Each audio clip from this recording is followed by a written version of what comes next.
ზორო, მაია, მონიკა, ციცი, ბლიპერი, პატარა ნინი და კვირია. ესენი ბათუმის დელფინარიუმის ბინადრები არიან. მათი შოუს სანახავად ყოველდღიურად ათასობით ადამიანი იკრიბება. მოულოდნელობებით ახსავსე ნომრები შთამბეჭდავია, ამიტომ აქ ყველა ასაკის წარმომადგენელს შეხვდებით. შოუს დაწყებამდე წამყვანი დელფინების შესახებ ისტორიას ხვდება. პატარა ნინის მხრიდან რამდენიმე მეტრზე ხდება და ოვაციის ფონზე შოუ იწყება.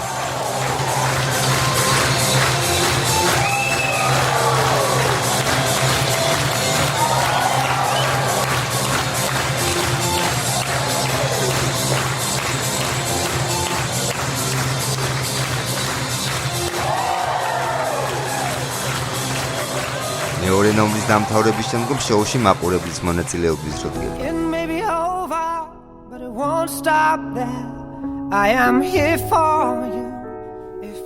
მარიამი დელფინებთან თავიდან მორიდებულია.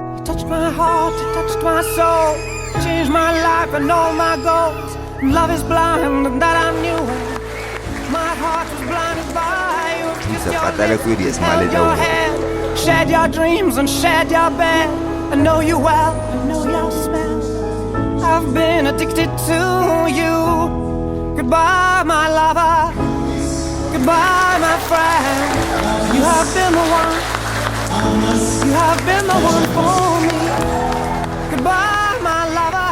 მსახიობი მურმანჯინორია შოუთი აღფრთოვანებული დელფინარიუმში დარჩა. პატარა ნინი და კვირია მას სიხარულით შეხვდა. ახალ სოფლიო შემოვიარე, მაგრამ აი ესეთი შეგძლება სიხარულის. აიღურე, რაღაც საოცრებია. რაღაცას აკეთებს, რაღაცას ლაპარაკობს, რაღაცას გეუბნება. ბედნიერი ადამიანი ვარ, იმიტომ რომ აი მაქვს ყოველდღიური ურთიერთობა ამოსაყვალეს არსებებთან და რა ვიცი, ვერ ავხწე რა, ვერ გამოვხატავ ამ ემოციებს, რაც ამათთან ერთად შეიძლება აი ყოველდღიურად. დელფინების შოუ ყოველდღე ორშაბათის გარდა 2 და 5 საათზე იმართება. აგვისტოს თვიდან კი საღამოს 9 საათზე კიდევ ერთი სეანსი დაემატება. შოუ არის ძალიან ლამაზი, შთამბეჭდავი, დაუვიწყარი, არის შემეცნებითი ხასიათის, ანუ ნინი, მადროვე. ეს არ მაცდის ახლა თუ არ გოგო, მადროვე, სირცხვილია. ანუ